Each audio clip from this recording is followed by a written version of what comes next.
mga kabashot? Andito na naman yung vlogger Normer De Vera Vlogpot. At dito na naman ang inyong boy kwento na magkikwento na naman sa inyo about sa...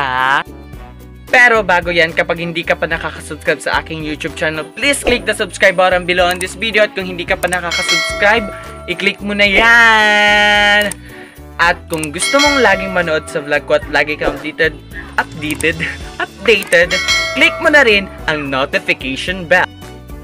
Ang pag-uusapan natin ngayon is about doon sa babaeng nagva-viral sa Facebook na naninira sa mga taga-Pangasinan na sinasabi niya na ang mga taga-Pangasinan ay mababaho, ang papangit at walang itsura, kumbaga talagang pangit na pangit na pangit na pangit at nakakadiri daw tayo at wala daw tayong pambili ng sardinas.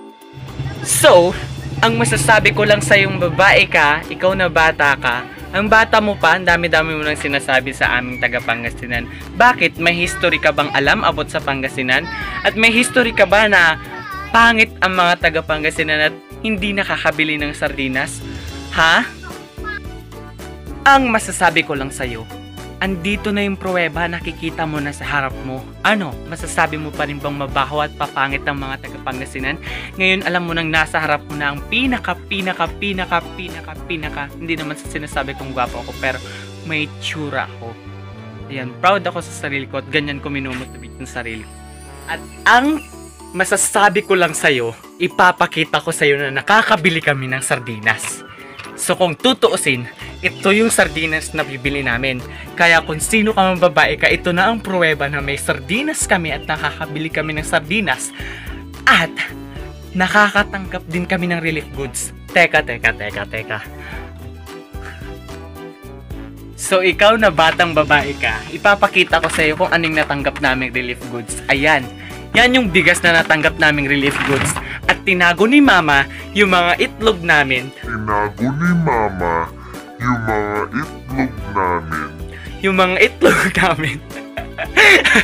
mga benta, yung mga relief goods na binigay nilang itlog at tuyo dito sa barangay namin. At taga Pangasinan ako.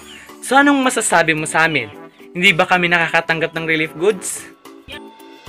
Wala ba kaming natatanggap na sardinas? Ha? Wala kaming natatanggap na sardinas? Social pa yung sardinas namin. Mega. So ayan, nakita mo na yung sardinas na binili namin. Nakita mo na yung mga relief goods na natanggap namin. At nasa harap mo na rin ang patunay na hindi mabaho at hindi pangit ang mga taga-Pangasinan. So, kailangan mo pa rin pa ng pruweba? Ngayon nandito na sa harap at ipakita na yung vlogger na si Normer De Vera. So, narinig nyo na lahat kay Boy Kwento at alam ko namang nanonood kang babaeng bata ka na wala pang alam at wala pang history sa mga Pangasinan na hindi nakakabili ng sardinas ang mga taga-Pangasinan. Hoy! Naipakita ko na sa'yo ng live. So yan, kung nakikurious kayo kung bakit nakahubad ako, kasi, share ko lang guys 3 days na po akong natutulog ng nakahubad kasi sobrang init dito sa Pangasinan. Hindi ko alam kung ano nangyayari sa klima natin pero parang binibigay ng Diyos to pampadagdag vitamin C sa atin para pang sa COVID or dun sa sakit nga natin. Hey! What's up, hello mga kabashot? Kung hindi ka pa nakasubscribe sa aking YouTube channel, please click the subscribe button below on this video. At kung hindi mo pa napipindot ang notification bell, click mo na rin ang notification bell para lagi kang updated sa mga vlogs ko.